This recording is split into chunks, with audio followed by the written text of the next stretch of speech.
Mahirap para sa atin ang palayain ang mga bagay at tao na alam nating nagbibigay ng saya sa atin. Mga tao o bagay na inaakala nating makakatulong para mabigyan tayo ng ngiti sa buhay. Ikaw kabarangay, kaya mo bang magpalaya ng isang tao o bagay na nakasanayan mo nang nagbibigay sa iyo ng saya? Dear Papa Dudut, ako nga pala si Jill, 36 years old at taga dito sa Pampanga. Isa na akong single mom mula pa last year. Iniwan ako ng aking live-in partner na si Richard. Mas matanda siya ng 5 years sa akin. Buong buhay ko ay nilapag ko na sa kanya at lahat ng desisyon ko ay lagi ko siyang kinukonsider. Kahit na alam ko namang na hindi siya ganon ka-attach sa akin. Mas minahal ko siya kesa sa sarili ko, Papa Dudut. At ang masakit pa doon ay ibinigay ko sa kanya ang lahat kaya nasaktan ako ng labis dahil hindi nasuklian ang pagmamahal na ibinigay ko sa kanya. Basta masaya siya, masaya na rin ako. Iyon ang naging mantra ko sa aming relasyon at sa buhay ko mismo, Papa Dudut. Lalo na noong nagkaroon kami ng anak. Hindi niya yon nagustuhan noong una dahil sinabi niyang hindi siya ready na maging isang ama. Nasaktan ako pero pinilit ko na lamang nakalimutan ang sinabi niya. Inisip ko na baka nga nabigla lang siya dahil akala niya ay safe kaming pareho. Pinagpills kasi niya ako dahil hindi pa talaga siya ready na magkaroon ng anak. Kaya lang ay gusto ko na talagang magkaroon kami ng pamilya. Kaya hindi ako nagpills ng halos 1 buwan. Hindi naman niya ito nalaman at sinubukan ko namang ipaliwanag na hindi naman 100% effective ang pag-inom ng pills. Naniwala naman siya. Naging masaya naman ang pagsasama namin noong nagkaroon kami ng anak. Nakita ko namang masaya siya at mahal niya ang anak namin. Kaya lang ay hindi ko masyadong ramdam na pumapantay sa akin ang pagmamahal niya. Doon ako nalungkot pero pinilit ko na lamang na itago. Nagstay naman kasi siya sa akin so inisip ko na lamang na mahal din niya ako. Mas mahal ko nga lang siya. At papadudot na patunayan ko ang totoo na mas mahal ko siya dahil isang araw, pinili niyang iwan ako. Isang araw ay pinakitaan niya ako ng lakas ng loob para sabihin sa akin ang katotohanan na hindi na niya ako mahal. Pinatunayan niya sa akin ang mga kutob ko na hindi ganon kalalim ang pagmamahal niya para sa akin. Hindi ko kaagad yon na proseso, Papa Dudut. Nasaktan ako sa pagiging honest niya at minsan ay hiniling ko na sana'y nagsinungaling na lamang siya sa akin, Papa Dudut.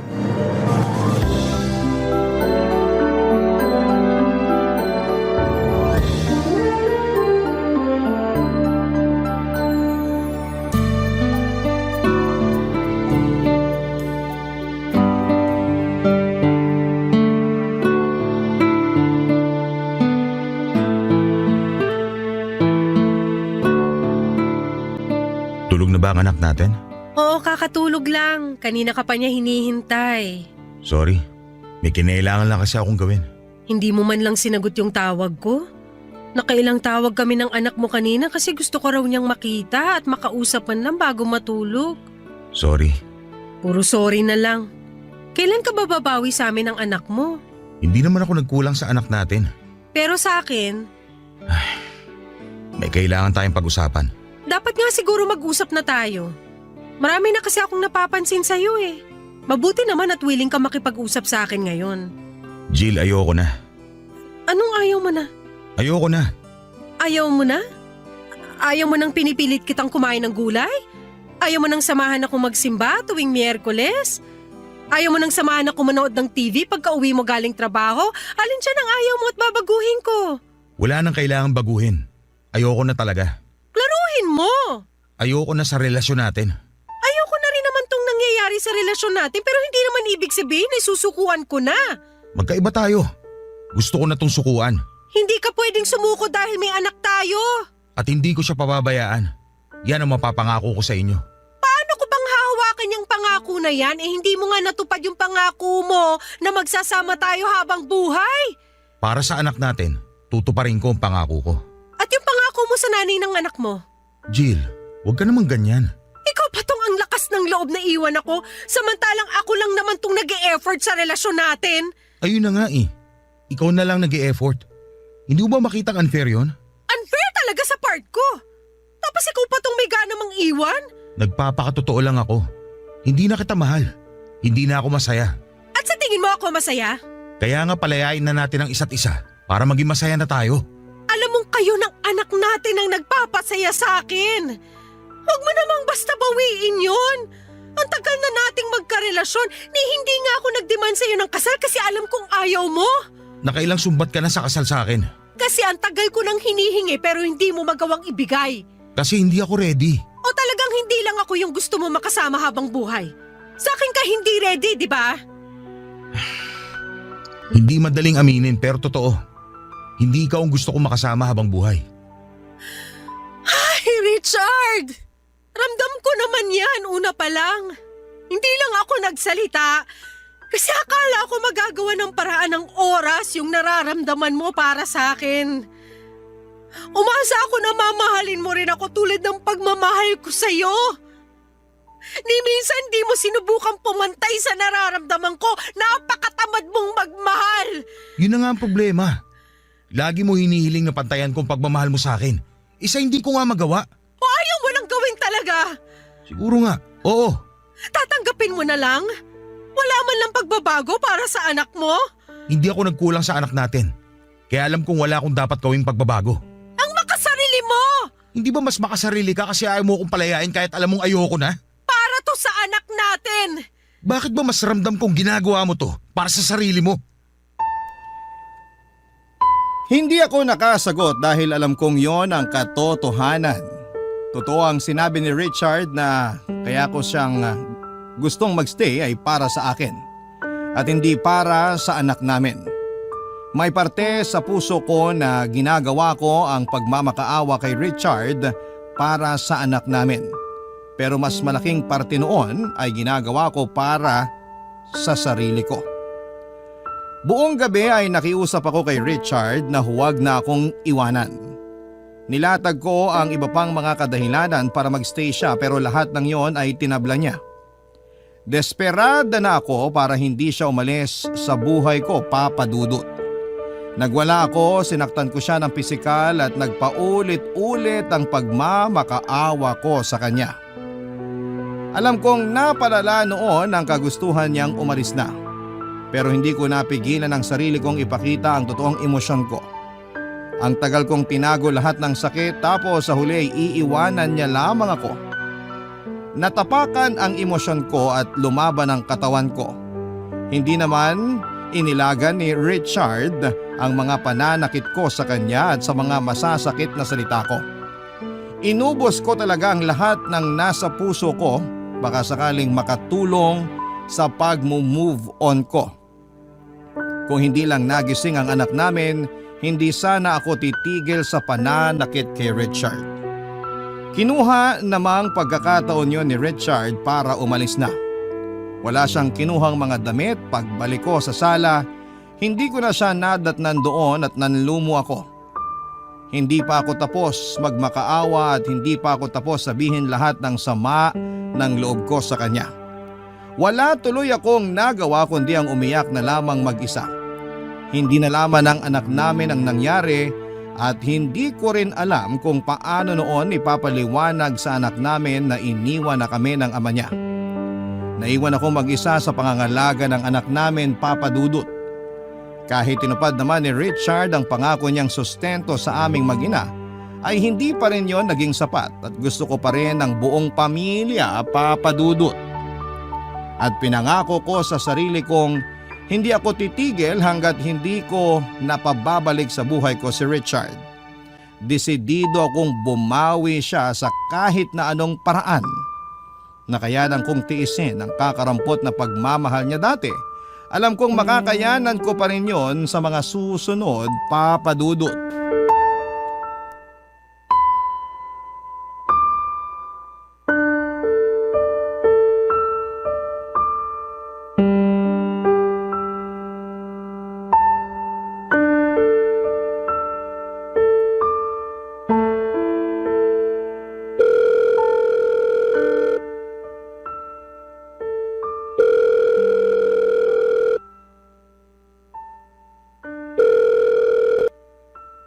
Hello? Hello, Richard. Bakit? Magtatanong lang sana ako kung kailan ka magpapadala ng sustento sa amin ng anak mo. Di ba alam mo naman na ang regular schedule ang padala ko? Kino-confirm ko lang baka kasi may pagbabago. Walang nagbago. Ganun pa rin. Kung meron man, magsasabi ka agad ako sa'yo. Paborito mo pa rin ba yung ginataang tulingan? Ano? Naisip ko kasing magluto nun eh. Pwede ko namang ihatid sa'yo ngayon. Ako lang naman ang pwedeng kumain nun dito sa bahay. Naisip ko lang i-share sa'yo. Hindi na. May mga natira pa akong ulam dito. I-ref mo na lang para may makain ka kapag naumay ka sa mga ulam mo dyan. Ang layo ng bahay mo sa bahay ko ngayon. Hindi mo na kailangan ipadala. Mahal magpa-deliver. Hindi ko naman ipapadeliver sa iba. Ako na mismo ang maghahatid. Jill, hindi na kailangan. Pero paborito mo yung ginataang tulingan, di ba? Dati yon. Akala ko ba walang nagbago? Saan na naman ba papunta ang usapang to, Jill? Baka lang lumamig na ang ulo mo sa akin at naisip mo magkaayos na tayo. Sabi ko na eh. So ano nang sagot mo? Kailan mo gustong pag-usapan tungkol sa pagbabalikan natin? Nakailang buwan na rin naman na tayong hiwalay. Baka nakapag-isip ka na ng tama. Jill, wala na akong balak makipag-usap pa tungkol sa relasyon natin. Wala na tayong ibang dapat pag-usapan kundi ang anak natin. Ito na yung tama para sa sitwasyon natin. Para rin naman sa anak natin tong ginagawa ko ah. Huwag mo namang gamitin ang anak natin para makuha mo ang gusto mo. Hindi ko ginagamit ang anak natin. Gusto ko lang makita mo ng mas maayos na kailangan ka ng anak mo. Kaya nga ginagawa ko pa rin ang best ko para sa kanya kahit hindi na tayo nagsasama sa iisang bahay. Pero hindi ba't mas magiging maganda para sa kanya na kasama ka namin sa iisang bubong? Hindi mo ba naisip yun? Hindi na tayo pwede magsama. May babalik ko rin ang pagmamahal mo para sa akin. Magbabago ko para sa'yo. Lahat ng ayaw mo sa akin tatanggalin ko. Gumawa ka ng listahan. Alam ko na karami na ako sa'yo. Hindi na maibabalik ang pagmamahal ko sa'yo kasi may iba na ako. May iba ka na? Sorry kung hindi ko agad nasabi sa'yo. Pero nagsasama na kaming dalawa ng bago kong girlfriend. At mas pinili mo siya kaysa mabigyan ng masayang pamilya ang anak mo? Kaya pa rin nating mapasaya ang anak natin kahit hindi na tayo magkasama. Hindi mo kasi maintindihan! Ikaw ang hindi makaintindi. Ilang buwan na tayong hiwalay, pero hindi mo pa rin magawang tanggapin. Kasi para tayo sa isa't isa! Yan ang binuo mong idea sa ating dalawa. Pero Jill, hindi na tayo para sa isa't isa una pa lang. Alam mo yan.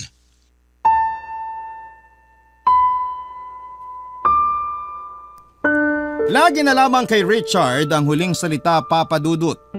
Hindi na naman ako nanalo dahil alam kong tama naman siya. Alam kong hindi kami para sa isa't isa pero pinipilit ko dahil siya na yung buhay ko. Mali nga na gawing mong mundo ang isang tao pero sa ganitong paraan ako naging masaya.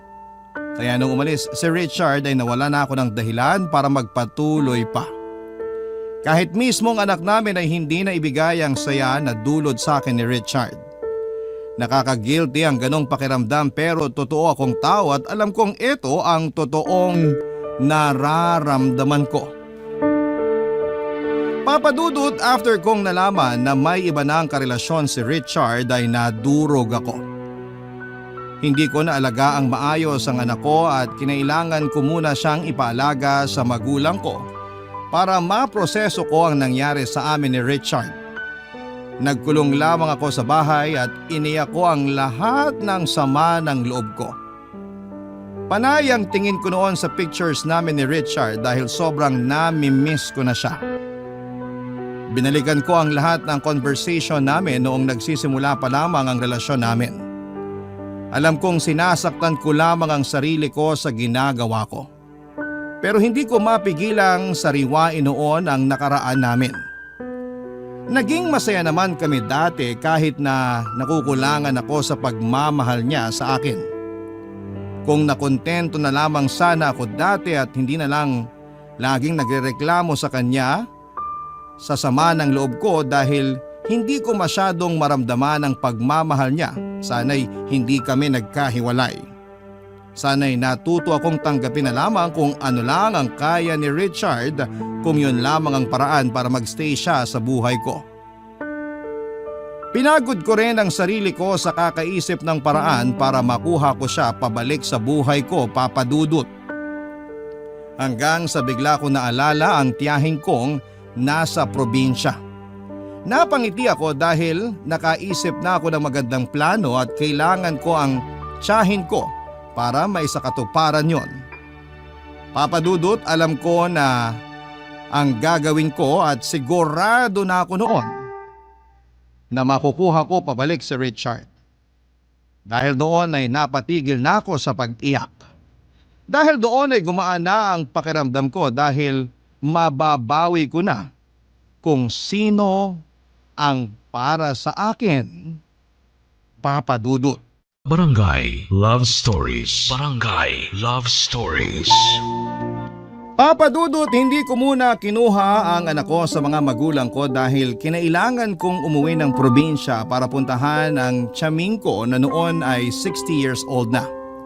Matandang dalaga at nakatira malayo sa mga kamag-anak namin. Naging close kami ni Tiyaming noong bata pa lamang ako. Pinsan siya ng nanay ko at siya ang pinaka-paborito kong kamag-anak sa lahat dahil kaya niya akong intindihin. Ako lang din ang nakakaunawa sa kanya dahil tingin ko sa kanya ay mabuting tao. Samantalang ang tingin sa kanya ng iba naming kamag-anak ay weirdo at may sapak sa utak. Hindi ko nakita yon sa kanya. Nakita kong matalino siya at mayaman ang espiritualidad niya. Kaya mas lalo akong napalapit sa kanya dahil gusto kong malaman ang mga bagay na hindi pa alam ng karamihan. Kaya lang ay kinailangan niyang umalis sa barangay namin dahil hinuhusgahan na siya ng mga kakilala namin base sa ginagawa niyang kabuhayan. May sabi-sabi kasi sa barangay namin na isang mangkukulam ang tiyaming ko. Kahit mga kamag-anak ko mismo ay pinapaniwalaan yon. Bata pa lamang ako noon pero alam kong may katotohanan ng sinasabi nila. Tuwing may nakakaaway si Tiyaming sa lugar namin ay inaasahan ng lahat na may mangyayaring hindi maganda sa tao na yon at walang naging palya yon, Papa Dudut. Sa kwarto ni Tiyaming minsan na akong nakapasok. Wala ni isa sa mga kamag-anak ko ang nagtangkang pumasok doon maliban sa akin. Hindi ko na inulit dahil natakot ako sa mga nakasabit sa kanyang dingding lalo na ang itim na kandila at iba't ibang larawan ng mga taong kakilala at hindi ko kakilala. Hindi ko naman yon pinaalam sa kanya o sa kahit na sino dahil gusto kong protektahan ang tiyahin ko dahil naging maayos naman siya sa akin. Kaya ang laking lungkot ko noong napilitan siyang lumayo para hindi na rin madamay kaming pamilya niya. Tumira siya sa isang liblib na lugar kung saan ay hindi ganoong kadaling makapunta pero nagawa ko. Dahil gusto ko nang magkabalikan kami ni Richard at alam kong si Tiyaming lang ang tunay na makakatulong sa akin. Siya ang magiging tulay ko para magawa ko yon. Ang tagal na rin noong huli ko siyang nakita at nanibago siya sa akin nang muli kaming magkita, Papa Dudut.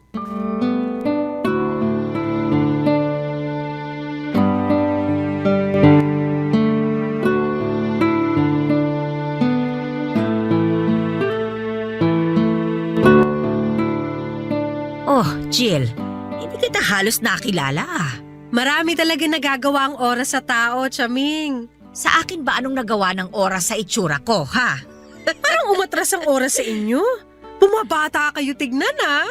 Eh, hindi ba halatang may 20% na discount na ako sa mga kainan? Naku, mukha lang kayong may discount sa jeep. Ano yon, senior citizen discount? Student discount! Ay naku, ang batang ito, lumaking bolera. Nagsasabi lang ako ng totoo. Nagsasabi ka lang ng ganyan kasi mukhang may kailangan ka sa akin, ano? Paano nyo alam? Iba talaga ang powers mo. Hindi na kailangan ng espesyal na kapangyarihan para malaman kung may kailangan sa akin ng isang tao. Una, binola mo ako. Pangalawa, dinayo mo ako. Hala? Una, nagsasabi lang ako ng totoo. Pangalawa, naalala ko lang kayo kaya bigla ko kayong dinalaw. Matanda na ako pero hindi ako uto-uto. Halos 2 dekada kang hindi nagparamdam sa akin ah. Tapos bigla kang susulpot. Sabihin mo na lang ang totoo. Hindi naman sasama ang loob ko eh. May kailangan nga po ako. O ano ba yun? Magpapatulong lang sana ako. Kung uutang ka, wala akong may bibigay sa'yo ha? Hindi pa nga ako binabayaran ng mga nagpagamot sa akin eh. Hindi po ako uutang pero may gusto rin akong ipagawa sa inyo. Handa ako magbayad. Eh ano ba yun? May nangkulam ba sa'yo? May nagkagustong kapre o tikbalang? Nausog ka ba ng matandang dalaga? Gusto ko lang bawiin ang asawa ko. Sino nang gayuma sa asawa mo? Wala po. Gusto kong gawan niyo ako ng gayuma para bumalik siya sa akin. Sigurado ka ba? Siguradong sigurado. Wala akong ibang gustong mangyari ngayon kundi ang magkabalikan kami. Akin siya eh. Akin! Nasasaktan ka lang ngayon at hindi pa sanay na hiwalay na kayo. Pero balang araw, magiging ayos ka rin. Makakahanap ka rin ng iba. Makakalimutan mo rin siya. Hindi, Chaming. Gusto ko sa akin lang siya. Akin lang si Richard. Walang ibang dapat makinabang sa kanya kundi ako lang at anak namin. May anak na kami. Di ba dapat sa amin lang siya at hindi sa ibang babae? Ay, may anak na pala kayo. Oy, kaya naman pala. Matutulungan niyo ba ako? Para sa apo ko sa'yo, abay gagawin ko. Epekto kaya? Magkakahiwalay sila ng bagong karelasyon niya? Kung hindi ka maniniwala, hindi epekto yun. Pero paano kung Magkakahiwalay silang dalawa.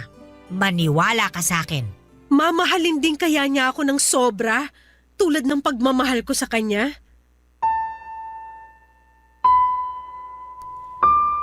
Hindi nakapagsalita si Chaming sa huling tanong ko, Papa Dudut. Kahit siya ay hindi naging sigurado sa pwedeng mangyari. Nasabi niya sa akin na kaya niyang paghiwalayin sina Richard at ang bagong karelasyon nito pero hindi niya may pangakong magiging kapantay ng pagmamahal ko ang pagmamahal ni Richard sa akin. Tinanggap ko na lamang yon kasi ang habol ko lang din naman ay ang magkabalikan kami. Ayoko talagang mabuhay ng mag-isa nang hindi kasama si Richard kaya ako yun nagawa, Papa Dudut. Hinanda lahat ni Chaming ang kailangan niya sa orasyon na gagawin niya. Kinuha niya rin ang ibang impormasyon tungkol kay Richard at sa bago nitong girlfriend. Mabuti na lang at nag-stalk ko ang bagong girlfriend ni Richard kaya ako nalaman ang lahat tungkol sa kanya. May kasikatan din kasi ang babaeng yon sa social media kaya madali ko lang nahagilap ang mga impormasyon tungkol sa kanya. Matapos noon ay sinimulan na nga ni Chaming ang orasyon. Ginamitan niya yon ng itim na kandila at ibang spices. Hindi na ako nagtanong kung ano ang mga yon. Pinagmasdan ko na lamang at dinasal na sana ay magkaroon ng katuparan ang orasyon na yon, Papa Dudut. Umuwi na rin ako after noon at binilinan ako ni Chaming na huwag masyadong isipin ang ginawa naming orasyon para magkaroon yon ng katuparan. Nahirapan ako roon dahil kapit ako na matutulungan ako noon para magkabalikan kami ni Richard. Pagkarating ko ng bahay ay tinawagan ko na ang mga magulang ko para kunin ang anak ko. Hinatid naman nila sa bahay at napansin nilang ganado akong muli. Hindi na ako nagkwento dahil malamang ay kukontrahin nila ang ginawa kong paglapit kay Chaming, lalo na ang nanay ko na sagrado katoliko. Makalipas nga ang ilang araw ay kinumusta ko si Richard, Papa Dudut. Nagbabaka sakali akong may nangyari na dahil napansin kong nagpo-post na siya ng malungkot sa kanyang Facebook. Lihim akong nasiyahan dahil pakiramdam ko ay yun ang katuparan ng hiling ko. Ilang beses ko siyang tinawagan pero hindi niya sinagot. Hanggang sa pinuntahan ko na lamang siya sa bahay niya.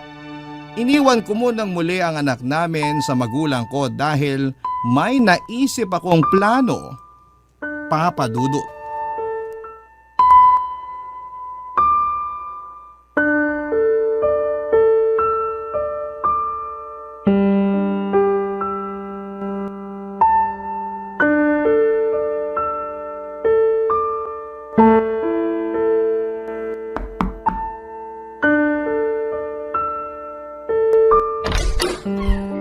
Oh Jill, anong ginagawa mo rito? Kanina pa ako tumatawag sa'yo, hindi mo man lang sinagot. Pwede mo naman kasi i-text na lang kung ano man yung kailangan mo. Magre-reply naman kagad ako pag di na ako busy. Alam mo namang hirap ako mag-text, di ba? Ano ba kasi yun? Hinahanap ka kasi ng anak natin. Namimiss ka, gusto ko raw makita. Tatawag ako mamaya sa kanya. Wag muna ngayon, please. Bakit? Ano ba nangyayari sa'yo? Wala. Napansin ko panay ang post mo ng malulungkot sa Facebook ah. Wala yun. May problema kayo ng girlfriend mo? Hindi ko alam.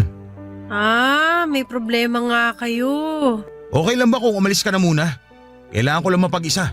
Dapat nga may kasama ka ngayon para mabigyan ka ng tamang advice. Lalabas naman kami ni Arthur mamaya para mag-inuman. Ayos na ako ron. Iba pa rin kapag may kausap ka ngayon lalo't babae ako. Alam ko ang takbo ng utak ng mga babae. Bakit? Hindi ka ba busy? Andito ba ako ngayon kung busy ako? Eh yung anak natin, nasan? Nasa magulang ko. Pinabantayan ko muna kasi medyo nag-aalala rin ako sa'yo eh. Liga, pasok ka. Salamat. Upo na rin ako ah. Pili ka lang ng gusto mong maupuan dyan. Kukuha lang ako ng kape. Ay, okay na. Mag-usap na lang tayo ngayon. Maupo ka na rin. Halika, tabihan mo ako. Paano ba to? Anong paano ba to? Paano mo ako matutulungan sa girlfriend ko? Nagtalo na lang kami bigla dahil sa sinaing. Inaway niya ako. Inaway ko rin siya.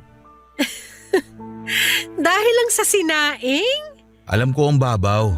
Pero hindi ko maintindihan yung sarili ko kung bakit ako sumabog ng ganun. Asan siya ngayon? Umuwi muna siya sa magulang niya. Hiwalay na kayo? Nakipag-cool off siya sa akin. Pero makikipagayos ako. Alam mo kung ako sa'yo, wag na. Yan ang ibibigay mong advice sa akin? Kasi naman kung sa maliit na bagay lang ganyan na kayo magtalo. Paano pa kaya kapag malalaking pagsubok na? Tama ka naman. Kaya lang. Gusto mo ba dalhin ko muna rito ang anak natin para malibang ka? Pwede naman. Kaya lang, lalabas kami ni Arthur mamaya eh. Pwede namang dito lang din ako para pag umalis ka, may magbabantay sa anak natin. Tapos uuwi na lang kami kinabukasan. Ayos lang ba? Parang hindi magandang idea yan. Ay nako, naka-move on na ako sa'yo no. Walang halong mali siya tong pagstay ko rito kung yan ang iniisip mo. Gusto ko lang makatulong. Tsaka pag malungkot ka, maapektuhan yung pakikitungo mo sa anak natin. Bilang nanay, ayoko namang mangyari yun. So ginagawa mo lang to para sa anak natin? Oo naman. Sabi ko nga sa'yo, naka-move on na ako sa'yo.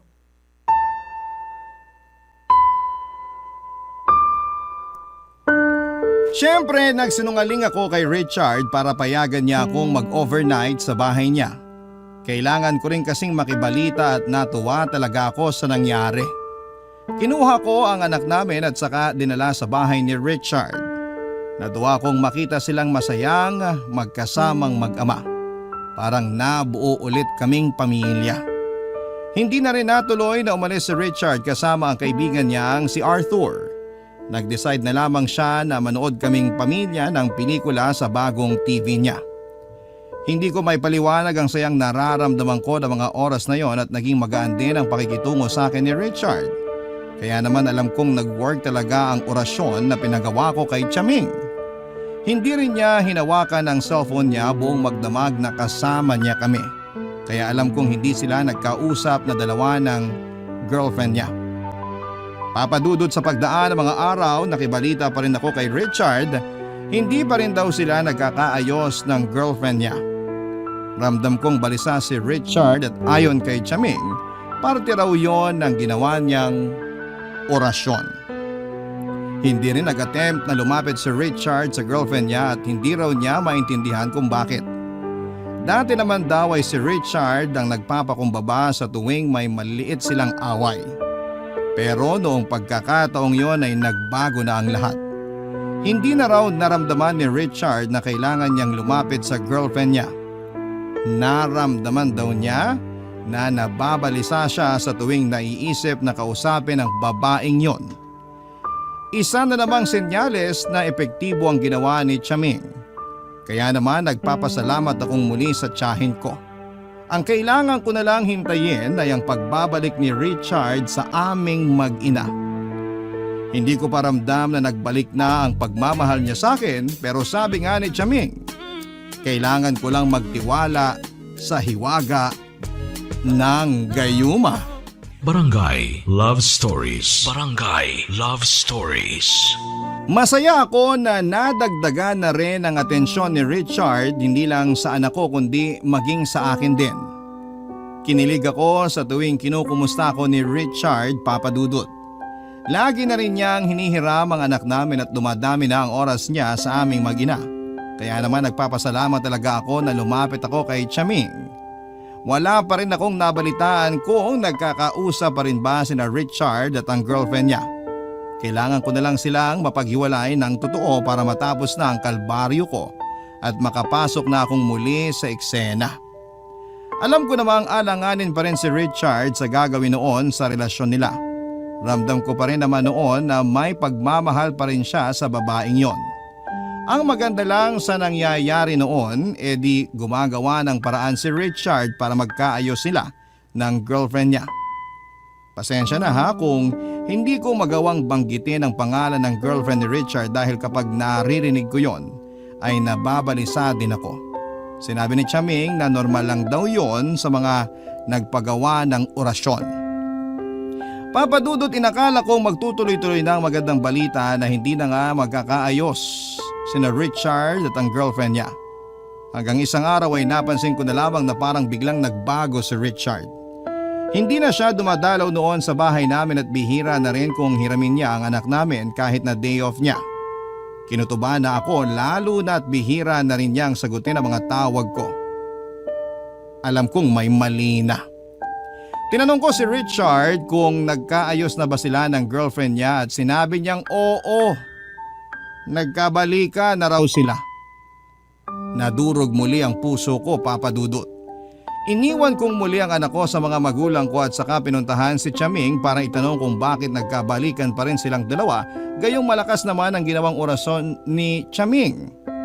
Nung nakarating na ako sa bahay niya, saktong kakalis lang ng dalawang customer niya, Papa Dudut.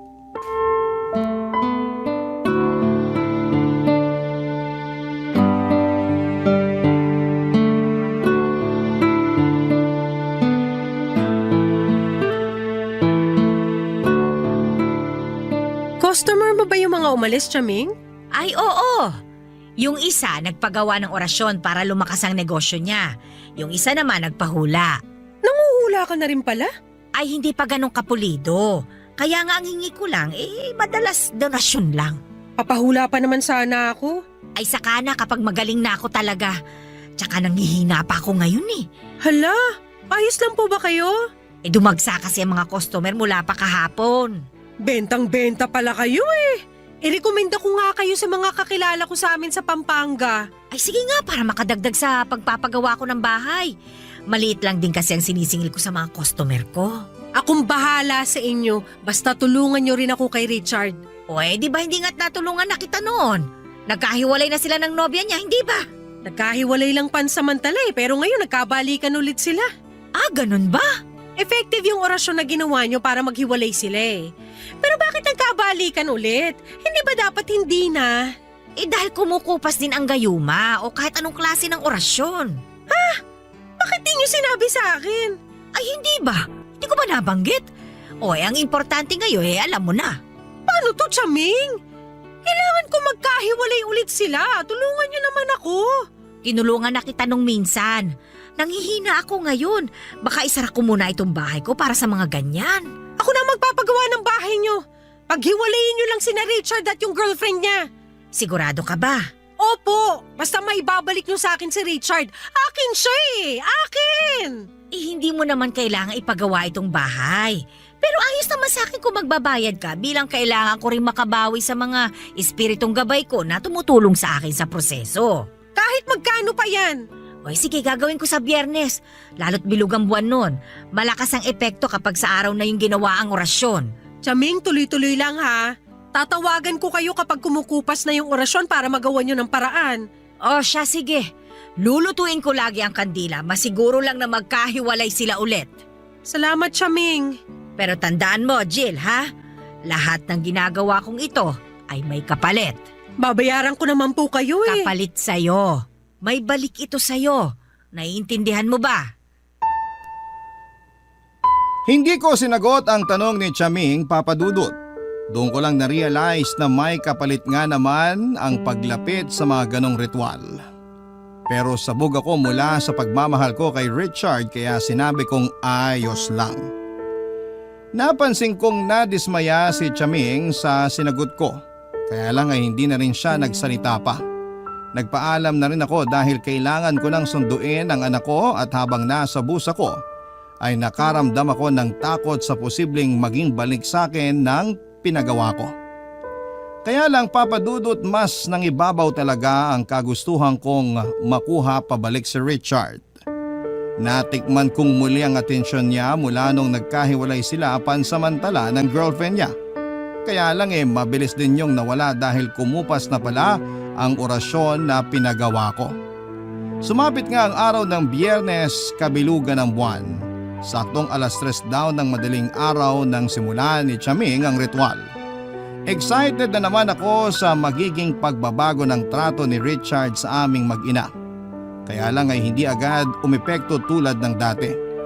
Ilang beses kong kinulit si Chaming pero sinabi niyang habaan ko ang pasensya dahil di e-epekto kapag nagmamadali ako o masyado akong atat. Sinubukan kong magpasensya at makalipas lang ang 2 linggo ay nagkahiwalay muli sina Richard at ang kanyang girlfriend. Naibalik muli sa aming mag-ina ang atensyon ni Richard. Natuwa na naman ako. Hiniling kong muli kay Chaming na lutuin pa ang kandila niya at sumunod naman siya. Napagastos ako dahil gusto kong masiguradong babalik si Richard sa akin. Nagtuloy-tuloy naman ang magandang balita para sa akin. Ramdam ko noon na wala nang ang balikang mangyayari sa pagitan ni na Richard at ng kanyang girlfriend. Binura na rin kasi ni Richard ang mga pictures nila ng girlfriend niya sa social media accounts nito. Lumaki tuloy ang pag-asa kong magkakabalikan kami lalo't malungkot si Richard. Inabot ng 5 buwan ang saya ko hanggang isang araw ay nabalitaan ko na lamang na ikakasal na silang dalawa.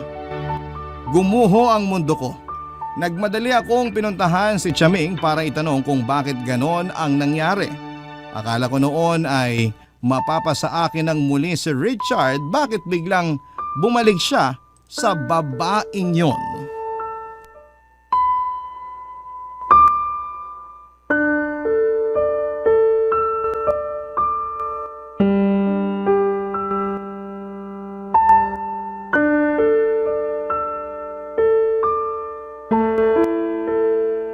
Chaming!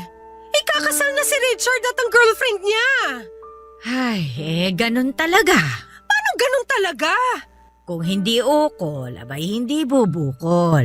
Pero di ba ginamitan mo naman ng malalakas na orasyon? Ano nangyari? Ginamitan ko nga.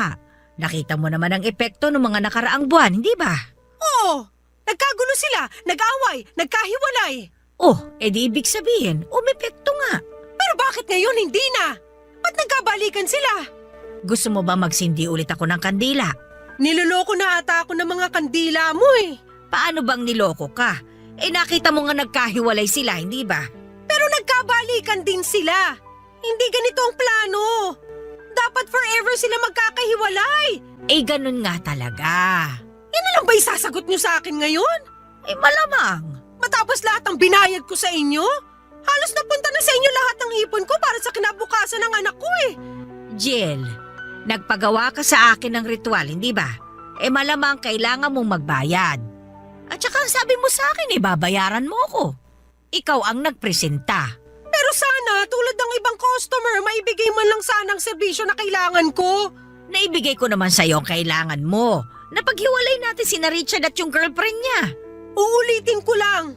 Nagkabalikan silang dalawa at ngayon ikakasal na. Ginawa ko na ang lahat, Jill. Pagpasensyahan mo na kung ano lang ang inabot ng makakaya ko. Gawan niya ulit ng paraan. Kausapin mo kung sino man yung nasa kabilang mundo na tumutulong sa inyo. Basta gawan niyo ng paraan. Ganyan na ba ang nagagawa ng pagmamahal mo para kay Richard? Ito ang nagagawa sa akin kapag hindi ko nakukuha ang serbisyong binayaran ko. Yan ang nagagawa ng mga taong hindi kayang pakawalan ng isang bagay na alam naman nilang tapos na. Hindi mo alam ang nararamdaman ko kaya ang dali para sa'yo na sabihin yan. Madali para sa akin na sabihin ito sa'yo dahil bata ka pa lang, Ganyan na ang ugali mo. Naalala mo yung manika mong hindi mo naman na pinaglalaroan pero ipinagdadamot mo sa pinsan mong ipahiram. Ang dami mong bagong laruan pero ayaw mong bitawan yung luma para ibigay sa iba kahit alam mo namang hindi mo na naman kailangan. Ganyan ka talaga, Jill. Kinukulong mo sa mga palad mo yung mga tao o bagay na dapat matagal mo nang pinakawalan. Matagal na tayong hindi nagkasama kaya wala kang alam sa mga pagbabago ko ngayon. Nagbago ka ba talaga? O tulad ka pa rin ng batang Jill na sakim at puro sarili lang ang iniisip? Kung hindi ka na makasarili, asa ng anak mo ngayon? Bakit imbis na inaalagaan mo siya ngayon, nandito ka't nagagalit sa akin dahil hindi mo makuha ang isang bagay na hindi naman talaga para sa'yo? Sino ka ba para sabihin na hindi para sa akin si Richard? Hindi siya para sa'yo, Jill. Sa iba't ibang buhay, hindi siya nanatili sa'yo. Hindi siya para sa'yo. So pinirahan niyo lang ako? Alam niyo namang hindi pala siya para sa akin pero kuha ka ng pera sa akin para paasahin ako mapaghihiwalay mo yung dalawa? Napaghiwalay naman natin sila, hindi ba? Ilang beses pa nga. Pero tulad nga ng sinabi ko sa'yo, kung hindi nakatadhana para sa'yo, hindi talaga mapupunta sa'yo. Kahit pa ilang kandila ang sindihan natin, lutuin natin, hindi nun makakayanan ang itinakda. Tinakda kayong magkahiwalay. Itinakda si Richard para sa iba. Sana iyon ay maging klaro sa'yo. Hindi talaga siya para sa'yo. Para akong paulit-ulit na sinampal sa mga sinabi ni Chaming, Papa Dudut. Hindi ko matanggap na may katotohanan lahat ng sinabi niya. Ilang beses nang pinatunayan sa akin ng tadhana na hindi kami ang itinakda para sa isa't isa, pero patuloy ko yung nilabanan. Totoo ang sinabi ni Chaming.